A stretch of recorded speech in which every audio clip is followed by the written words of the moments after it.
Now tuning in to Earbud Media. Audio for everyone.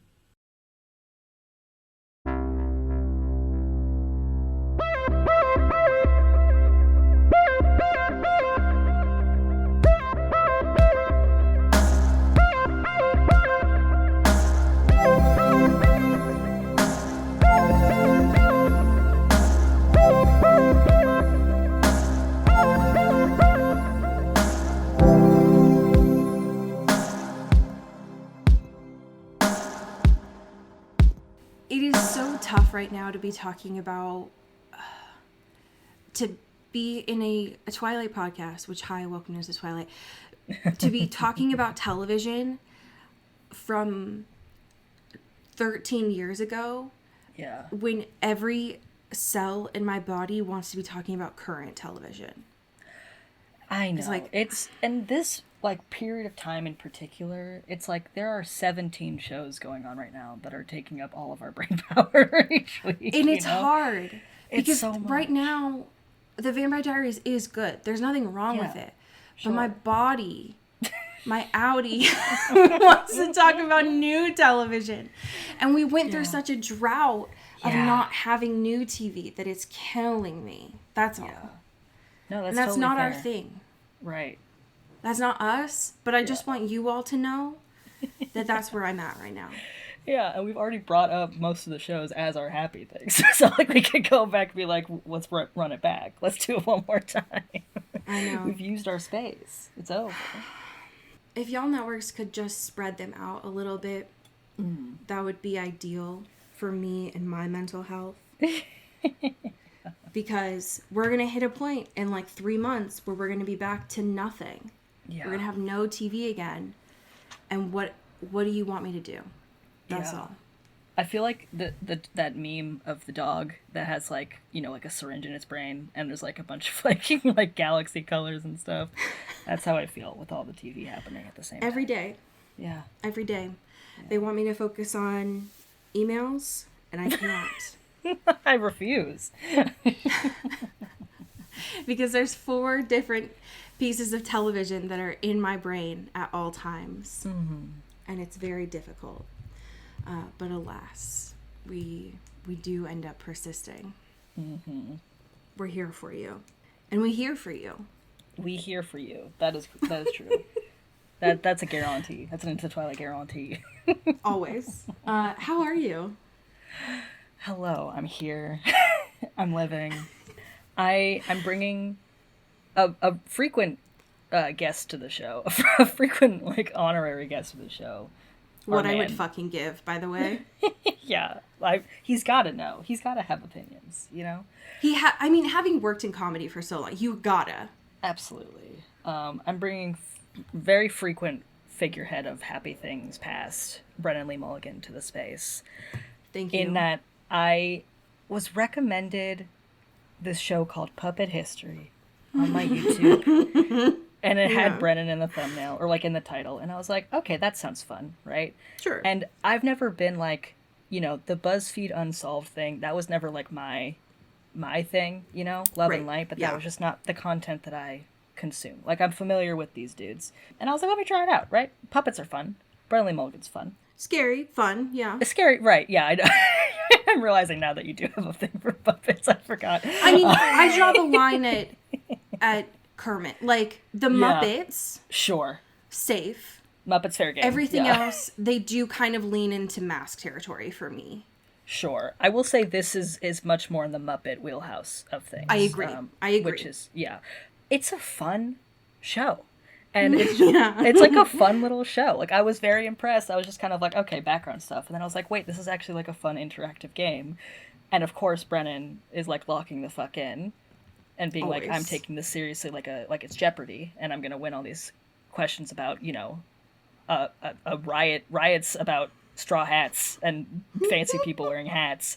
And it's delightful. And I think it's such a fun, education content like this, especially silly ones, are a very fun space because it's there's so much of history that is kind of ridiculous. Oh my god, that's the whole thing. That's the whole thing, right? But especially and translating that in also kind of a ridiculous way, but in a way that you're like, I did learn stuff. Is it like a bunch of weird fun facts that like really have no meaning on my life? Sure. But that's also learning, and that's great. And it's hard to do. That is a Yes. massive skill. Right. It's so easy to make it boring. Yeah, right. But I had a very fun time with this, and I think it's a fun way to communicate information. And I love the dynamic of Brennan just being very locked in. He went so hard for no reason. For no reason. It's like, this is fun. Like, we're having fun, and Brennan does not know how to do that, right? So he's like, this is a competition I'm going to win. Correct. And it was beautiful. And I feel like I learned some wild things about hats and why people wore them, and different like stylish changes over centuries of things. Interesting. The amount of things that I have watched because he was in them is so many. Yeah. And I did the same thing with this. I was like, well, he's in it, so I'm going to watch it because I know that he doesn't half-ass anything. Yeah. So I'm going to watch it. And to his name, he went to 100 with it, and I was so locked in. So good. But I'm sure literally everyone listening to this is already like a fan of this YouTube channel, and I'm like, oh, look at this new thing that I found and discovered. But it's fun. It's a great time, and I love Muppety puppets. That's exactly how I felt when I started watching some of the fucking Dropout folks when they went on to Smosh. And it's like, sure. you notable Smosh fan. And it's like, hey, have like, you guys seen heard this? of this? And you're like, bitch, don't cite the deep magic to me. Yeah, I was there when it was written, okay? Literally. Me just like walking by Smosh folks at VidCon, because it's like, those are just two dudes. What are you talking about? Literally. Those are just two dudes. Those are just two guys. Like, what are you talking about? Yeah, but that's my truth. I love it. I'm in my puppet era. How are you doing, my friend? It's so funny that you brought this, because mine is also tangentially connected to Brennan. Yeah. I didn't start it because of him. It has taken, first of all, I'm fine. It has taken everything in me not to text you about this week. Ooh, love. I have had to fucking shut my mouth because I was like, I have to bring this to the pod. But if I talk about it ahead of time, it's not going to have the same energy. And I need you all, listeners, to know that that's really hard. Yes. As I just shared, there's a lot of new television happening right now.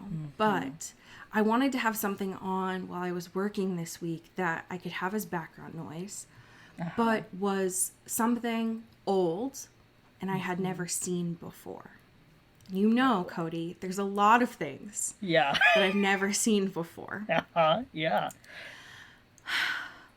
This past week, I started watching 30 Rock for the first time. Oh my god. Huge news. Wow. This has been on my list, obviously, because I know it, right? Yeah. Like, it's been through around. osmosis, for right. sure. I know the jokes about, like, the fucking lesbian joke, right? Yeah. Like, I know it. But I've never seen it. There's a lot of shows that came out while I was actively dying during this time period that I was not watching. So I started watching 30 Rock, and hey, so listen, I knew going into it that it was going to be bad, right? Like, I know that there's some stuff that doesn't hold up to time. Sure. But it is also really funny. Yeah. And I get it. All right. I think it is important for me to understand the context, right? Like, I am watching it now with a 2025 lens. This was coming out in 2006. Right. So with that, I get to watch it and be like, I'm like too woke for this. The Fractor's too woke. Right. This is so beautiful to me. Because, like, 30 Rock exists in such an interesting situation, right? Because, like, yes, does some of it not particularly age well? Of course, sure. Do I agree with the fact that they've removed certain episodes because of certain indiscretions like that? No, I don't think that's good for the preservation of history, right? But we recently like watched the first season, like, you know, in the last couple months or something. It still hits. Like, it's still incredibly relevant, even though there are things that, like, because it is such a time capsule of a very 100% moment and a very particular type of people, right, across all these different archetypes, right? Like, it just kind of makes, you know, Tina Fey's whole thing now make a lot of sense. 100%. Alec Baldwin's whole thing, sorry I had to say his name, you know, all that stuff. Like, it all kind of like, it's still kind of like one of those unimpeachable things to me of like, because it is so like of its time, but also kind of hits as if it is kind of timeless. Yes. It's really interesting to watch because of the fact that it is so set in its time. Yeah. And I think that I'm not regretting watching it, understanding that it had such an impact on comedy that has come out since. Totally. On culture that was happening then. Like, I think that it is valuable for me to watch. I think it is hard. It would be completely different if I was watching it when it happened, right? Sure. Versus now. Totally. I think it would, to me, the best thing that I can think of right now is like if I was watching Jersey Shore for the first time. Yeah. Right now. Yes. Like, that's the best thing is like, you know, it's just because it is such a time capsule, I guess, that it's very easy to judge. Like I don't know that I'd be able to watch Jersey Shore for the first time right now. It would feel insufferable. But it is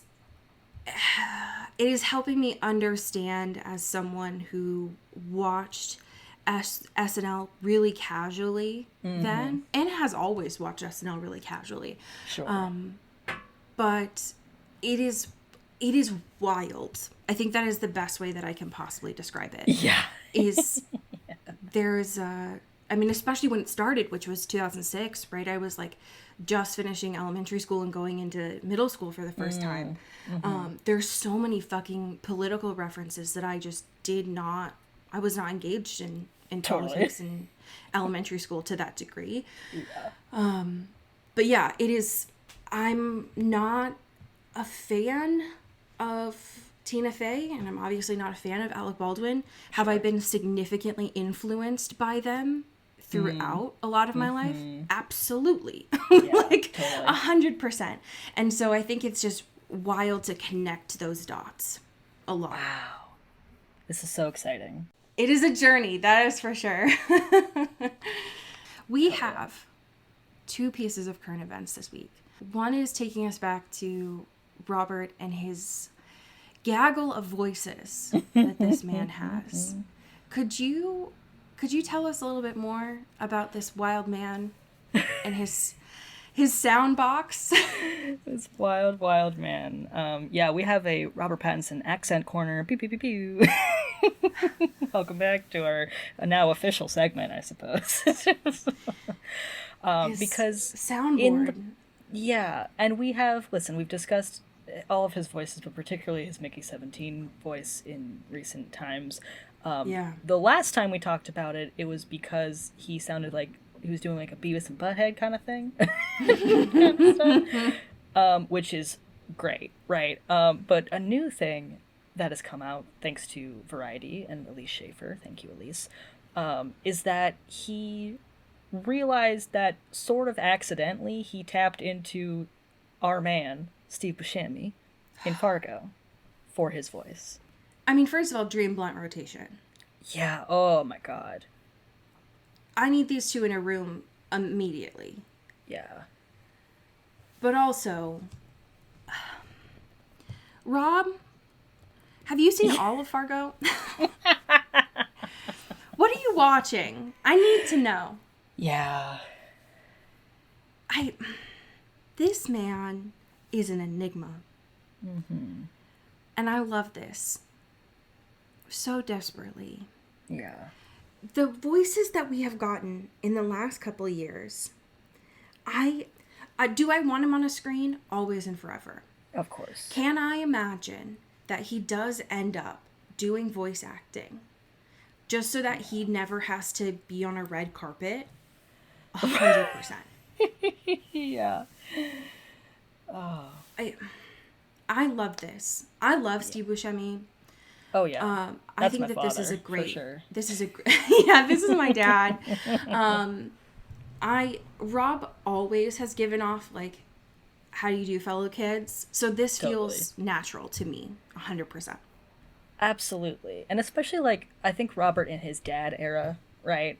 Oh yeah. He's definitely giving a how do you do, fellow kids kind of vibe as of late, which I really appreciate. Also, I'm not sure we talked about this when this came out, because I think it was one of the times we were on break.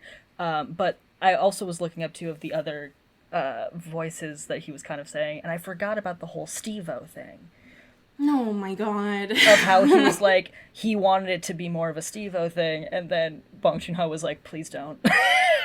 And since then, Robert's been like, listen, it didn't work for here, but I am so down if you need me to play Steve-O. If there's a biopic we're making about Steve-O, I will do it. And I shit you not, there's nothing I need more in my life than that movie to happen. Please, God. Can you imagine fucking Bong Joon-ho with a spray bottle at Robert? Just being like, fucking knock it off, dude. I'm done. If you sound like Steve-O, which implies that Bong Joon-ho knows what Steve-O sounds like. So the implications there are amazing. Yeah. But the interactions between these two are my favorite thing in this past year. They're so cute. They're so cute. I love them because we know that Rob has done some stuff that directors are like, I fucking hate this dude. I know he's talented or whatever, but he pisses me off. Yeah. And these two have just great chemistry. They're just vibing. Robert Pattinson learned how to do the little hand heart, and he never looked back. You know, he's like, this is me now. I'm going to vibe in South Korea forever. It goes beyond language, those two. And I'm obsessed with it. Ugh. But yeah, I need something. I need someone to cast Rob in Steve-O for whatever. I don't know what it needs to be, but I'll give you any money that you need for that to happen. Oh my God. It's so important to me. I need it. I don't know how he figured out that he has this talent for voices, but it is incredibly important. And I'm appreciative. Always. Hell yeah. Thank you. Thank you for this gift, Rob. Please never lose it. I imagine that you torture Suki with it all the time. Yeah. But you probably end up reading children's books well. Like, that probably makes you really fun. And that's great. Yeah. Oh, I can't even imagine. What a talent. Yeah. This last piece of news is... this is coming out complimentary. Don't get it twisted. Mm-hmm. This ruined my week. And again, this is the utmost complimentary to this editor. This is a TikTok edit from the user, all one word, Ginger Honey Teas. Sure. Who posted an edit that reminded me, as if I needed a fucking reminder, but a reminder of why I love the Twilight saga as much as I do. Like, it really brought me back to being like 15 years old, and I can't emotionally do that right now. So thank you for that, but also fuck you. Yeah. This is an edit that's going viral right now. It's a whole bunch of clips from the Twilight saga, with the audio specifically of Kristen reading the lyrics to Driver's License. This is an audio that was posted from W Magazine about 2 years ago. Mm-hmm.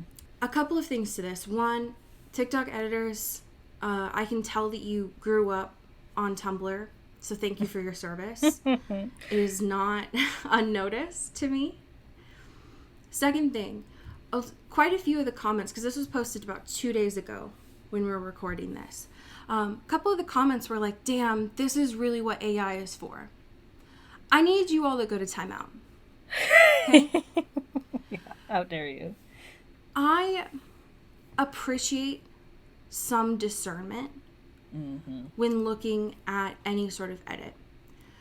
But it is very clearly, like you can very quickly search that Kristen read these lyrics in a YouTube video. Yeah. It is the first search online. Yeah. AI couldn't do that. They couldn't get her mannerisms like that. Right. Put some respect on the actress. Known as Correct. Kristen Stewart. Don't piss me off. Yeah. AI, get out of here. Come on. Don't be a fucking bean soup in the comments. Don't piss me off. But I'm just immensely grateful for editors of all types, but specifically this, to hear this and be like, you know what? I'm going to create an immensely devastating piece of art in the year of our Lord 2025. So thank you. Appreciate it immensely. You're great. Yeah. And also, fuck off. Because I can't. The amount of shit that I've seen this past week of all these edits of that fucking anglerfish, and then I see this, I'm done. Oh my god. Just whiplash. I can't fucking deal with it, alright? I'm done. So, this episode, how are you doing? Not well, bitch.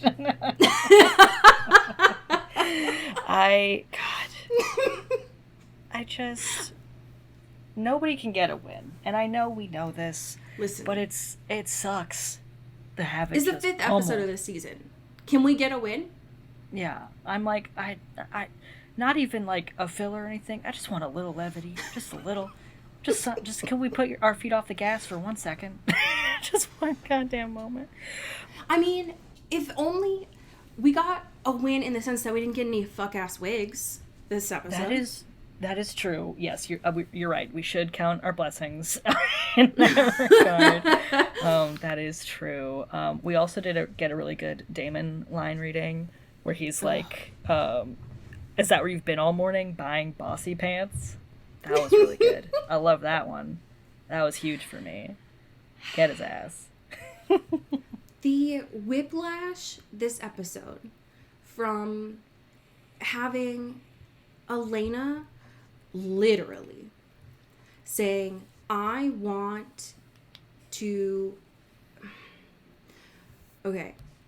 This is just a blanket warning. I don't know how to talk about this episode without talking about suicidal ideation.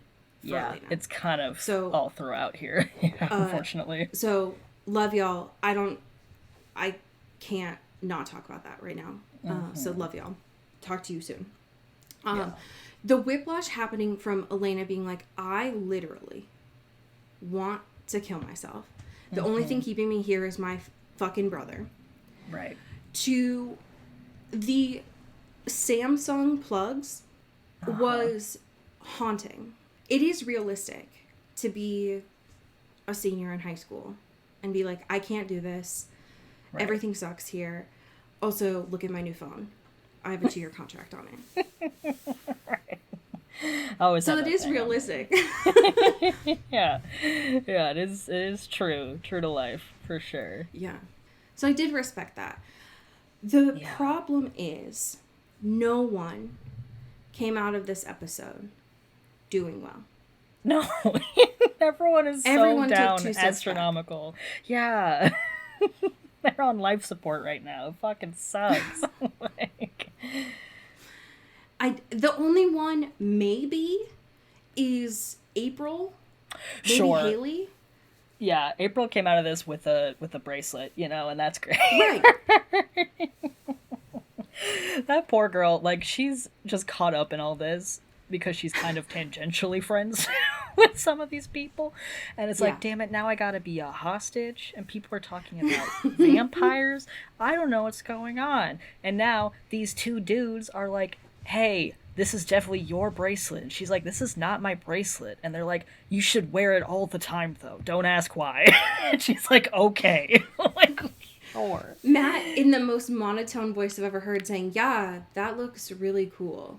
It looks cool. Wear it. You should never take it off as long as you live. It's a piece of, like, paracord that's covered in dirt. And she's like, oh, I should wear that? Okay. Let me put it outside of my jacket. Because it's not going on my skin. Take fashion advice from these two dudes. Yeah, no, thank you. Now. Yeah, unbelievable.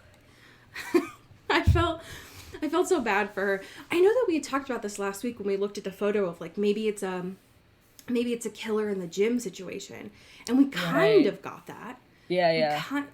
In a one location. Yeah. Kind of thing. I'm personally curious. Where did Connor learn to make the most bodily devastating bombs I've ever seen? Yeah. How does he do that? This is CW, right? So theoretically, we're supposed to err on we don't show blood on screen. Yeah. We don't show this airs at 8:00 at night, but it's not HBO, right? So we don't get too nasty on here. Yeah. When that dude, I think his name was Dean, he had a whole ass hole ripped in his body. Yeah, that was straight nasty. And he was covered in nails. It was brutal. Yeah. I've never seen anything like that before. Oh my God. Also, his vocal acting in this was through the roof. Like, because obviously he's doing this like hostage scenario situation. He's taking over the grill. People are trying to make reservations. He said, "Fuck off, we're closed. I've got business to do." It's 11 a.m. Why are you trying to make a reservation here? Right, it's the grill. This is the only restaurant. You just come in. Go to Applebee's. Not today, because we're closed. Go away. Yeah, figure something out. Go down 2 hours on a road trip to the other closest bar, and then figure it out from there. But like a reservation at the grill. Yeah. Yeah, it's like I want that sweet corner booth spot. It's like it's my bar mitzvah. I need to make a reservation. Okay, a bar mitzvah, the girl would go crazy though. Can you imagine? I could, and I want that. I want to go back. They've had musical guests there. It would be kind of wild. Right. But like him, he just like he goes into a mode where he just starts yelling, right? But it's like acting yelling in a way that is so like, like stops in your tracks, right? Where he's like, "I don't make deals with vampires," and it's like holding up the gun kind of shit and being like, "I will shoot this boy right in front of you." And Elena's like, "Please, sir, don't. I'll kill you. Don't." That's my only thing I have Not Tiny left. Tim. Right. Yeah, if Tiny Tim was able to go sicko mode and just X-Games mode in there, Connor was on one this episode because everything that you have seen before about like a hostage situation, right? Mm-hmm. Where in theory, Jeremy and Matt and April are supposed to stay at that table, and he's supposed to have them in eye line where it's like, you're not supposed to talk, all those kinds of things, except Jeremy straight up gets up, goes near Connor, and is like, "So what you doing?" Right. And Jeremy's literally like talking and touching this stuff, and Connor's fine with it because this is his little protege. Right. And that's not how hostage situations are supposed to work. Yeah. No, literally. He's like, "That's my number 2 right there." Yeah, I'm like, I feel like you've kind of picked the wrong folks for this, because Jeremy's your boy, and you don't actually want to kill him. You want the threat of killing him to be what gives you information. But even still, it's like that's supposed to be your mini-me. Right. The only guy can see the tattoos and all the stuff. He's got the vampire hunter inside of him. And it's like, why? What? Okay. And Connor, I know you don't know this, but Jeremy has a special ring where he can't die. Right. So you are letting someone hang out with you right now, watching you make these bombs, and you're threatening to break all 27 bones in his hand, my guy. And he has an ice pop ring on his hand that he can't die. Yeah. So, sorry, bud. Yeah, sorry, boy. Though I was really not okay when fucking Jeremy stepped on that bomb and was like, Mom, I flew up. It's like, I did something bad. Uh-oh. This motherfucker. I'm so done. This kid. He stresses me out so bad. Can we talk about, by the way, since we're just in this scene, that Matt was surprisingly useful this episode? And thank God. Like, finally, he's fucking woken up. It's like, hello. It's like, I guess I will understand and be aware of what's going on around me. Well, now he's... Yeah. I think because Rebecca's no longer in the picture, he's no longer distracted, I guess. Not even that was a real thing. You know? Yeah. But he was just kind of, like, dickmatized a little bit. And I get it. But now it's like, oh, hey, I don't have... You know, I'm just gonna be focused on being mad at her in front of others. And maybe just look around and see what's happening. It's like, okay, duh, let's go. Yeah, it is wild, though, that, like, 4 seasons into the show, we now find out about these secret tunnels in the town. Dude, what? I feel like that should have come in handy earlier in the show, but okay. That feels very relevant. But again, none of these vampires know anything about their history or the town. They're just kind of winging it all the time. I do love, though, that, like, when Damon was going down through this fuck-ass tunnel, this cave system, it was very much like that SpongeBob meme where it's, like, this person's side plot just being, like, going in a dark, scary hallway. That was Damon just, like, punching his way through septic tanks and stuff. And being like, y'all had the easy way in, and I'm just out here with these fuck-ass tunnels. And it's nasty. He was literally, his job throughout the back half of this episode was being the fucking Kool-Aid man. It was so good. Like, just busting through walls, busting through septic tanks, getting who knows what on himself. Nasty. If you just think about his job, like his whole arc this episode, it was make digs at my brother, invade Elena's space, go through her phone, go through Rick's apartment, which we don't see, but he was probably crying at some point. Sure. And then get straddled by Elena on the bed. Subtle. Yeah. You too. Get stabbed by Stefan, pass out, get his ring stolen, and then he has to go through all these tunnels to fight his brother and almost rip his heart out. And that's just a great Tuesday. You know? Yeah. Right. Just a day for Damon. He has to do it all again tomorrow. Yeah, it's like, God, this is just what life is now, I guess. Yep. Yeah, I felt really bad for him, especially because he had clocked Stefan so early this episode. Stefan is the worst liar I've ever seen in my entire life. Dude, it's unreal. And Klaus is always like, you can keep a secret, right? And he's like, for sure, boss, totally, absolutely, you got it. Don't even worry about it. And the second, the literal second that any sort of friction happens, he's like, okay, what if I just spill all the beans immediately? God. In that first, like, Avengers gathering with all of them, where Tyler was like, well, obviously I have to go after Connor. He shot me, like, 9 times. Stefan's like, well, we can do diplomacy first. Yeah, well, let's not get too hasty. I think you're speaking out of emotion, and that's totally fair. I see you. You got shot 9 times. But, like, what if we were chill? Yeah, what if we just What if we negotiated with terrorists, you know? What if we did that? God. What if we did that? This dude, I cannot. Yeah. And of course, he's not telling anyone why, because Klaus is like, for sure, if you tell anyone, I'll fucking kill you and everyone you love. But it's also like, this is kind of relevant information, my dude. And also, why are we putting our trust in Klaus? Have we learned? Literally ever. Nothing. I saw when looking at the wiki today that apparently this is the first time in the present that they've gone to a location outside of the U.S. Oh, so interesting. That's a fun piece of trivia. Yeah. Because Klaus's whole thing was that he was digging up Alex's grave to find the sword. Yeah. Which he does find at the end. Yeah. Important note. And it looked brand spanking new. Yeah. But I will say, I knew that it wasn't going to last very long. Yeah. But I was bummed that Connor got. Yeah, and like, yeah, I agree. Like, it felt like it was not about time, but like, it felt like given the way that they like to do things, kind of around their typical episode threshold. But, like, it still feels...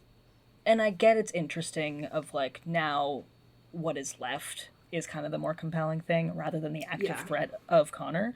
Of, like, you know, obviously Damon and Stefan keeping the secret of the cure that they just lost their alleged chance at getting. Right. And then also the ripple effect of this sort of coming back to Jeremy with tattoos and stuff and being like, oh shit, I got the power in me. But, like, I still think there was more to go with Connor a little bit before it, like, cut off there. But I see why they did it. I agree. I never am happy when the show kills off a black character, just because seriously, I don't trust these writers. Like, I do worry that if we'd gotten maybe like 2 more episodes that I would have started getting bored, and I didn't want to get bored with Connor because I liked him. But I don't know. I've gotten bored with white characters before, so just let me have this. Right. You know? Yeah. I think that the way that it happened made me sad. Yeah. Just because I don't blame Elena. She had no reason not to. She was following what Damon said. Mm-hmm. There was no reason none of to these not. Motherfuckers talk to her about anything. Like, they don't communicate. Right. So how would she know, right? Yeah, and especially when she's still in such a vulnerable position and does not have a lot of guidance about any of this still. Yes. Which is incredibly frustrating and hard to manage, right? And, like, obviously, there is always going to be sort of a, what is the threshold for losing control? And that is something that Elena is very, like, enraptured by and very troubled by, and does not have a firm handle on it. And, of course, Stefan is the king of losing control. Like, no one wants to give her any sort of advice for that. And so when she's given this, like, active threat, and also she feels like Stefan and Damon are not protecting Jeremy, who is her literal only person left in her life that she's related to, that's alive. Obviously, and like, all these things come together. Is that Connor went after Jeremy, so she's, like, one-track mind right now. Yes, and it's just, like, very focused, and, like, that being, like, paralleled to this conversation of Stefan and Damon, where Stefan goes, like, full Batman voice for some reason. Like, he goes full, like, where's Rachel? Where is she? Like, the grovelly kind of shit of being like, okay, you got me. There's a cure, and if we kill him, we're fucked. And then it's, like, Elena, one-track mind, being like, I gotta kill him now, is so sick and nasty. So sick and twisted. Yeah. Goddamn. I mean, I blame Stefan for what happened to Connor. Not Elena. Yeah. I support women's wrongs.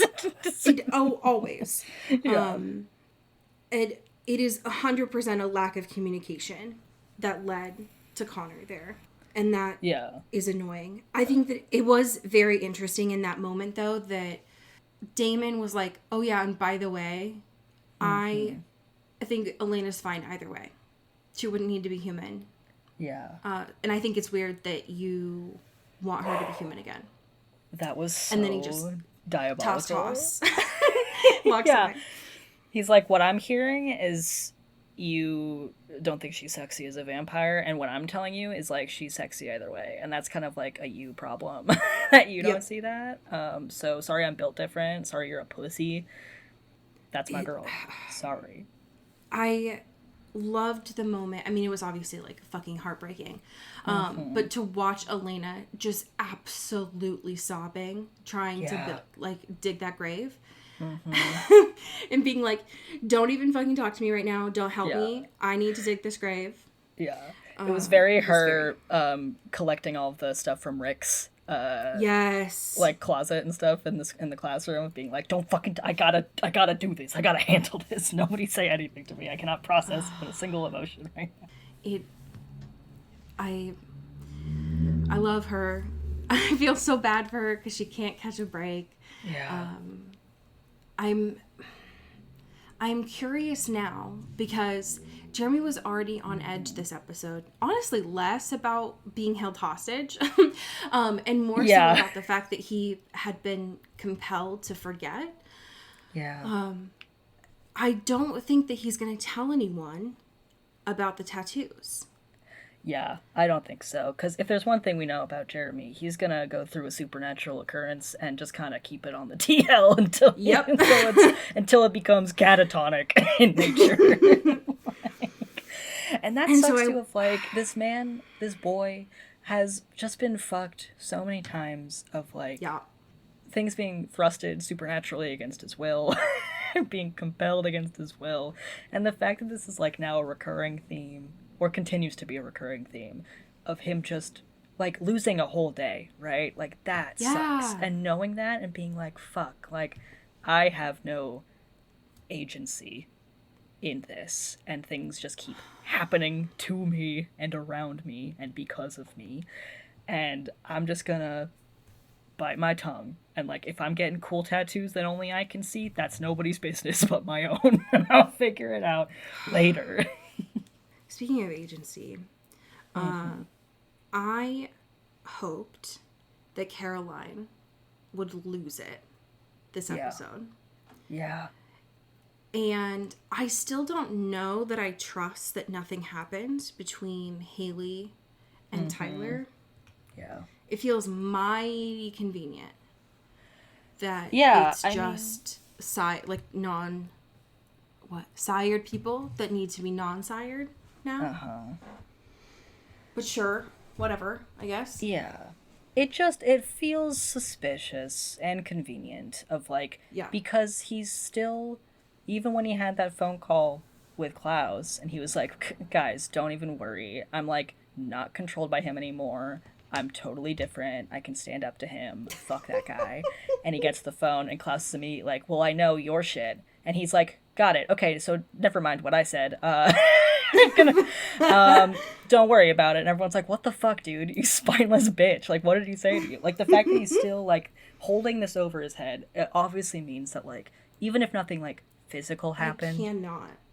Surely there was something that crossed a boundary, because he is still very reluctant to tell Caroline, tell anyone, or even use it to be like, fuck, Klaus, you can tell whoever you want. I don't give a fuck. Like, clearly, he gives a fuck.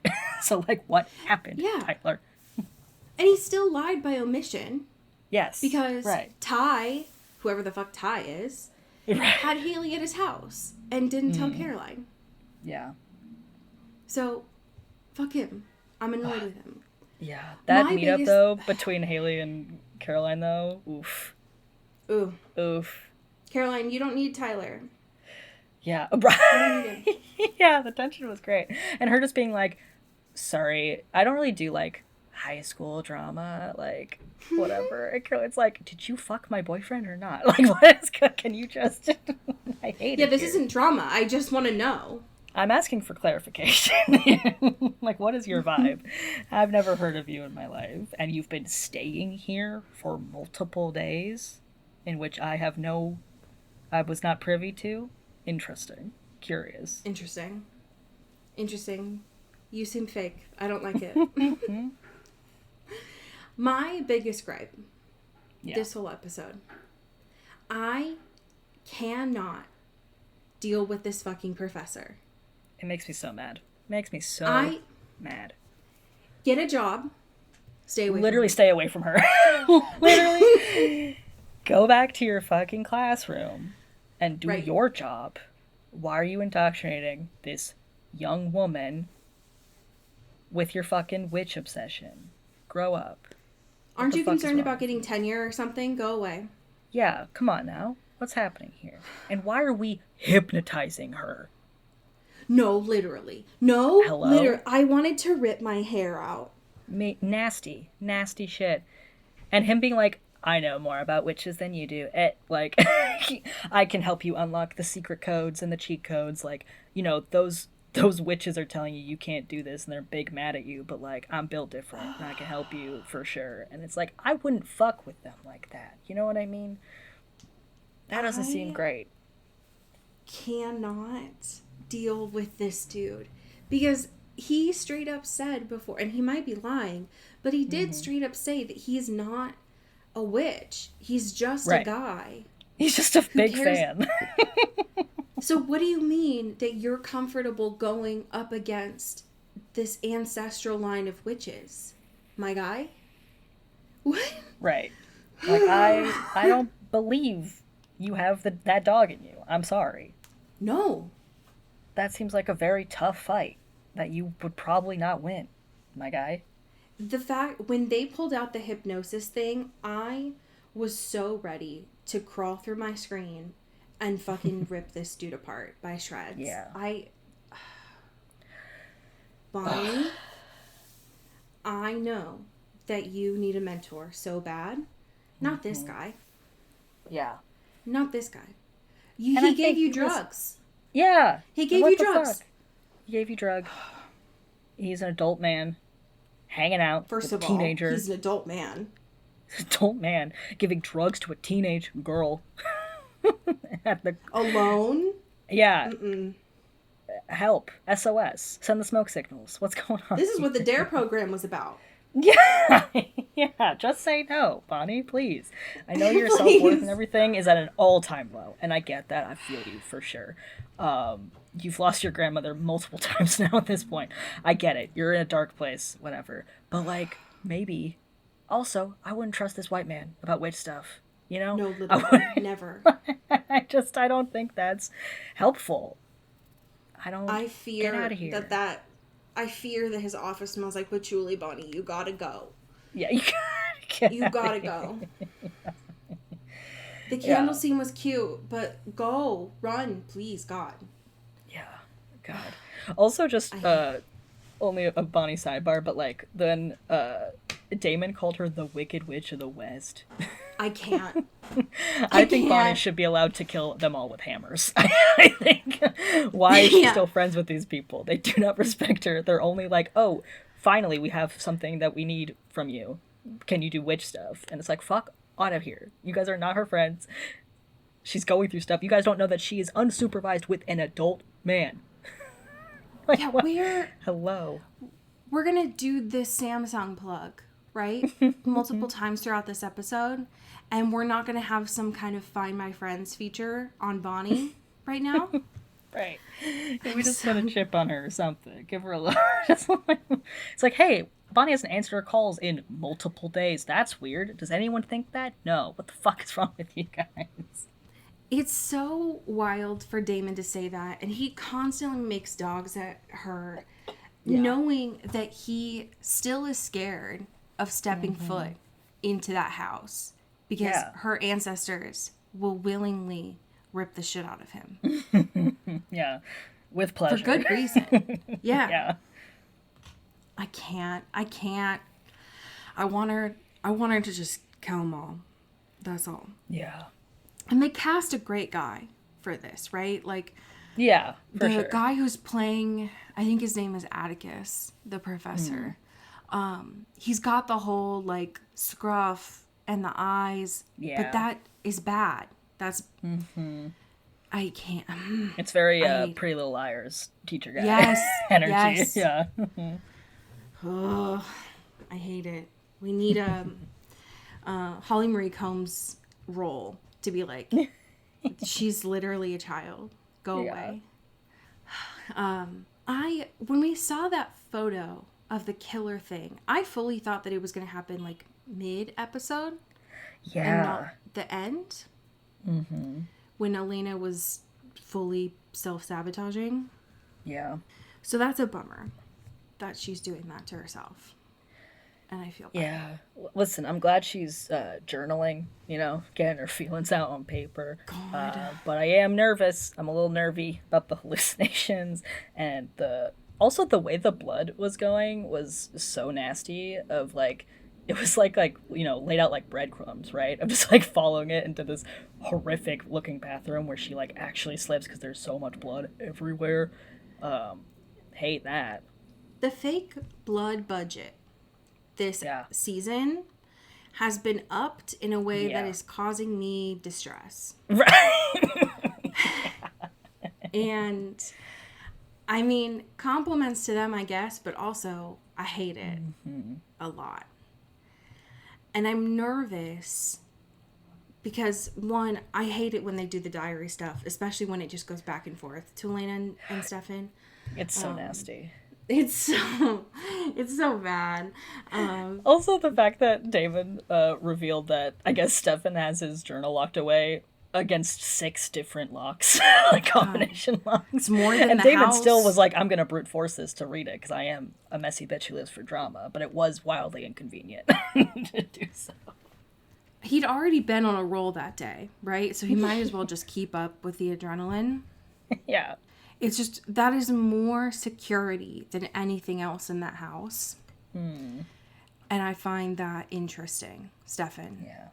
Because you're an open book. Every vampire knows your secrets, so I don't know why you're trying, but okay. Yeah. I'm very nervous. Next episode, Professor Creep is on display. Nasty. And this does not look like a witch presentation. And Yeah, he's got some big rock. Yeah, a big rock that looks vaguely like a skull, which makes me nervous. Yeah. I don't like it. It looks like the same clothes he was wearing last episode, which makes me also nervous about this man. Its next episode is titled "We All Go a Little Mad Sometimes," which does not bode well. Yeah. For Elena's state of mind. So, yikes. Yeah. I'm nervous. I'm nervous. I'm nervous because Elena's not doing well. Jeremy also not doing well. No. Couldn't be doing worse, actually. Hopefully fucking Rick's ghost comes back and is like, hey, so here's what we got going on. Let's fix this for you. We have some amazing patrons to thank. Would you like to start us off? Absolutely. Thank you to Greg Lautner. Ooh, thank you to April Dobrev. Pew pew. Thank you to Kristen Stewart.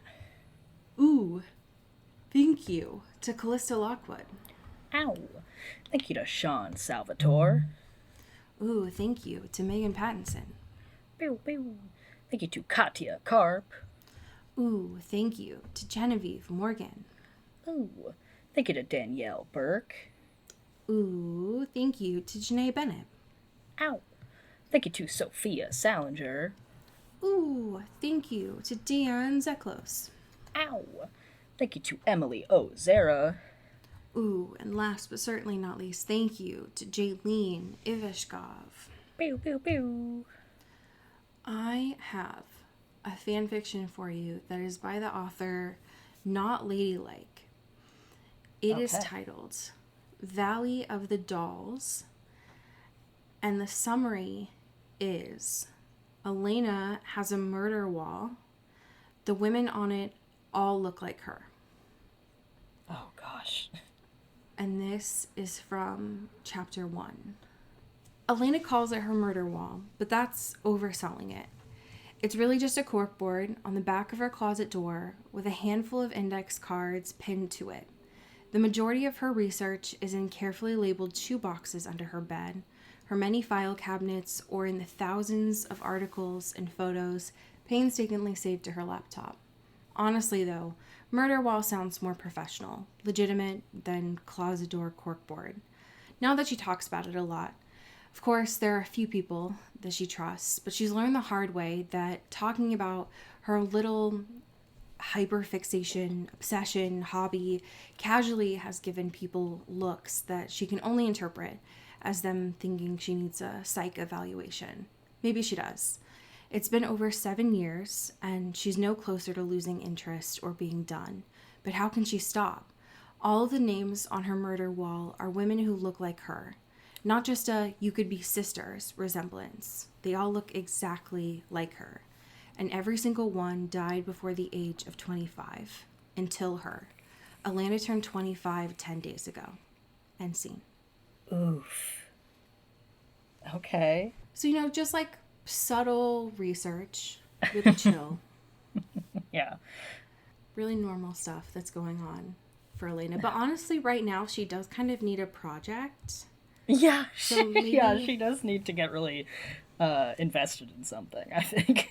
Get her hands dirty. I don't know that a murder wall would be good for her, but maybe something, maybe some sort of craft would be good for her. Puzzles, crocheting. Yeah.